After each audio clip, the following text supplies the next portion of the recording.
nessa noite Jesus. Vamos pegar Jesus e vamos sortear. Quem veio aqui para receber Jesus? Quem veio para ganhar Jesus? Mais ou menos assim. E todo mundo tem que ser a minha. Eu quero ser o primeiro da fila. Até parece que Jesus está em promoção. Jesus parece que está em oferta. Se segura aí, tá? Busca a bênção. E eu não estou dizendo que você não vai receber, não é isso. Estou dizendo que o foco principal não é isso. Não é a ideia central. A Bíblia diz que para nós apresentar os nossos corpos como sacrifício vivo, santo e agradável a Deus. Quando é que alguém está adorando a Deus? É quando alguém está louvando, não é cantando, nem sempre cantar e adorar. Entenda isso, louvor e adoração não é a mesma coisa. Ou seja, louvor e cantar pode fazer parte, mas não significa a mesma coisa. Quando é que alguém está adorando? Não é quando está cantando e dirigindo a palavra para o irmão, ainda que possa cantar. Quando é que alguém está adorando a Deus? Não é quando alguém está dizendo, Deus, me cura, me cura.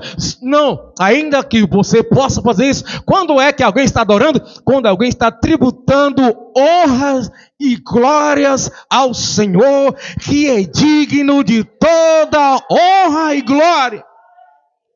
E quem é que Deus procura nessa noite? Os verdadeiros adoradores, que adoram não de lábios, mas que adorem em espírito e em verdade. E na adoração, geralmente você oferece incenso. Na adoração, você oferece sacrifício. Na adoração, você diz, eis-me aqui, Senhor, estou em tuas mãos. Isso é a adoração. Mas quando eu estou pedindo, Deus, eu quero um carro, Deus, eu quero um celular de última geração, essa oração não envolve adoração. Que adorar não é apenas dobrar o joelho.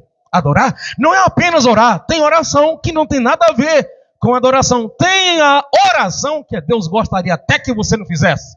Mas não quero falar sobre isso. Deixa para um culto de doutrina para a gente falar a oração que Deus gostaria que você não fizesse. A gente pode até criar um tema sobre isso aí. Então assim, a gente está preocupado em sempre receber uma bênção. Sempre buscar uma bênção. É a ideia do conquistar coisas. Tem gente que está até querendo conquistar o coração de Deus. Tem gente que quer conquistar Deus. Ou seja, limitou Deus em um ser emburrado no canto, que não quer negócio com seus filhos, e você vai lá, canta para conquistar ele. E você vai lá, ora para conquistar Deus. Não, é tudo ao contrário. Quando você vem aqui e tem vontade de adorar, tem vontade de orar, já é Deus colocando isso em seu coração e dizendo, eu quero conquistar o coração da Maria, eu quero conquistar o coração do José, eu quero conquistar o coração do Pedro. Ninguém conquista Deus, porque Deus não é ser humano e não precisa. É Ele que conquista o seu coração, dizendo, vinde a mim, todos que estáis cansados e oprimidos, e eu vos aliviarei. Então, queremos preocupados muito em receber. Mas Deus disse para Abraão, tu serás uma bênção. Deus não quer apenas que dar a você alguma coisa, mas que nós sejamos uma bênção na vida das pessoas. A gente vai procurar a igreja para congregar, para dali conseguir alguma coisa, ao invés de dizer, eu quero ir para ali para ser uma bênção naquele lugar. Deus te chamou para você ser uma bênção. Amém? Paulo, ainda chamado pelo seu nome hebreu de Saulo, ele estava perseguindo a igreja, e na sua última incursão para perseguir a igreja, o Senhor Deus apareceu para ele em uma luz muito forte, e aquela luz foi tão forte que cegou os olhos. A luz muito forte até hoje pode cegar uma pessoa, como num exemplo, uma luz de solda, né? Você ficar olhando muito tempo, você pode ter problema. A luz é tão forte que ele ficou cego. E ele ouviu uma voz dizendo: Saulo, Saulo, por que me persegues? Aquela luz foi tão forte que não foi só Saulo. Saulo ficou cego, mas não foi o único que foi atingido. A Bíblia diz que todos caíram, não foi só Paulo que caiu. A Bíblia registra a sua história, capítulo 9, capítulo 22 e capítulo 26 de Atos. Então entenda a história de Paulo lendo nos 3 capítulos. No capítulo 9 não fala que os outros caíram, mas lá no finalzinho do livro de Atos fala que todos caíram, todos ouviram a voz, claro que nem todos entenderam o que escutaram. E aí, Ananias, um servo de Deus, ficou sabendo, porque o próprio Deus pediu para que ele fosse lá e orasse por Saulo. Ele ficou temendo, mas esse homem, nós temos ouvido falar do que ele tem feito contra a sua igreja. E Deus disse: não, vai, porque ele é para mim um vaso escolhido. Vaso escolhido não é aquele que busca dádiva para si. Vaso de Deus é aquele que é uma bênção na vida do outro. Quem aqui é vaso? Nós falamos: eu sou vaso de Jesus, você é vaso, mas só vive vazio. Um vaso vazio quer sempre receber, porque está vazio.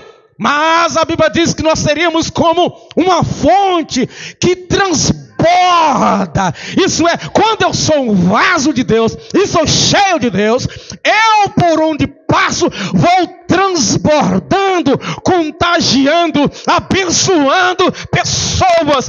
Onde tu pisar teu pé, você será um instrumento de bênção naquele lugar, porque você emana isso, sai de você, vai brotando para a vida das pessoas. Tu serás uma bênção, Abraão. Em ti serão benditas todas as nações da terra, Abraão. Através de sua linhagem, através de você, Abraão, será uma bênção para todo mundo. E é isso que nós precisamos entender. Deus nos chamou para ser um instrumento.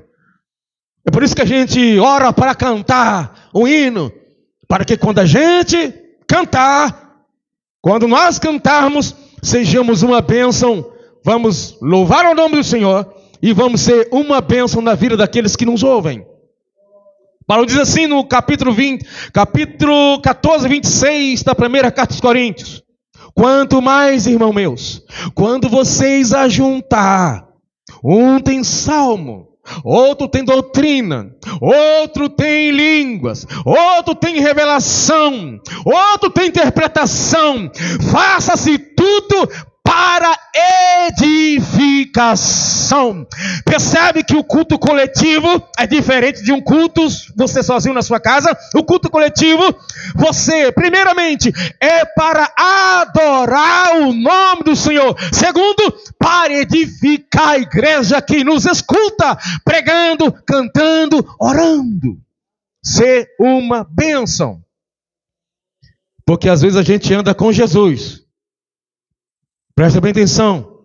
Às vezes andamos com Jesus, mas ainda somos pedra de tropeços. Às vezes andamos com Jesus, mas não glorificamos o seu nome. Andamos com Jesus, mas toda vez que ele se dirige a nós é para nos repreender, porque a gente ainda não aprendeu a andar no caminho. A gente anda com Jesus, mas ainda não se tornou uma bênção na vida das pessoas. Jesus disse para Pedro, para os discípulos, assim: olha, Satanás recebeu autorização para vos cirandar ou peneirar. E eu roguei por ti, Pedro, para que você não venha perecer ou esgotar as tuas forças, dependendo da versão. Pedro, no mesmo texto: quando tu te converteres, Pedro, edifica seus irmãos, Pedro. Pedro recebeu poder recebeu a presença do Espírito desde o começo da sua missão. Capítulo 10 de Mateus. Inclusive o Judas Iscariotes recebeu também poder para expulsar demônio. Judas, o traidor, recebeu poder para pregar, para limpar os leprosos. Recebeu como todos eles receberam. Mas Pedro ainda não era convertido. Pedro não era convertido, mesmo depois que recebeu o poder para expulsar o mal. E Jesus disse para ele: quando você se converter, quando você mudar de direção, quando você, Pedro, experimentar o verdadeiro arrependimento, seja uma bênção na vida dos seus irmãos. Seja uma bênção na vida dos irmãos. Não é pela quantidade de culto que nós vemos, apesar de ser bom, o máximo que você puder cultuar. Ser uma bênção na vida dos irmãos não é orar todo o tempo, ainda que você possa fazer isso. Isso seria muito bom se a gente orasse bastante. Mas tem gente que é muito egoísta na sua oração. A oração do fariseu. A oração do fariseu, como que é? Ele nunca ora pelo outro. E quando ora pelo outro é sendo um fofoqueiro de Deus. Deus, tu viu aquela irmã, Senhor? Ela está falando mal de mim, está sendo um fofoqueiro para Deus, falando mal do seu irmão para Deus, como o fariseu. Eu não sou adúltero, nem como esse publicano. Eu não sou como João. Eu não sou como José. Eu dou dízimo de tudo. Eu jejuo 2 vezes por semana. Eu nunca traí a minha mulher. Eu nunca roubei, nunca matei.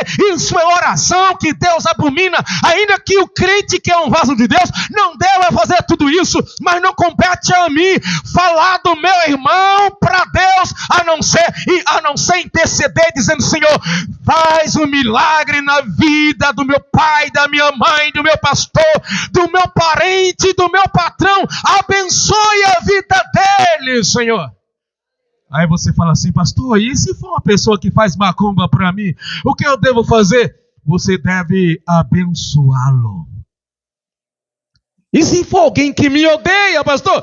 Você deve amá-lo. Orar por ele. Mateus 5:44.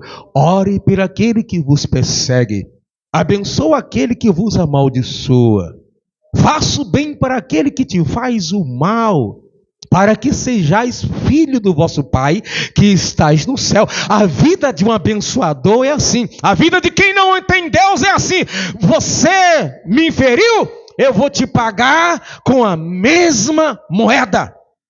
O filho das trevas, pessoas do mundo, pessoas sem Deus, vai dizer: olha, não me ajudou, eu também não vou ajudar. Me feriu, eu também vou ferir, seguindo a lei de Talião.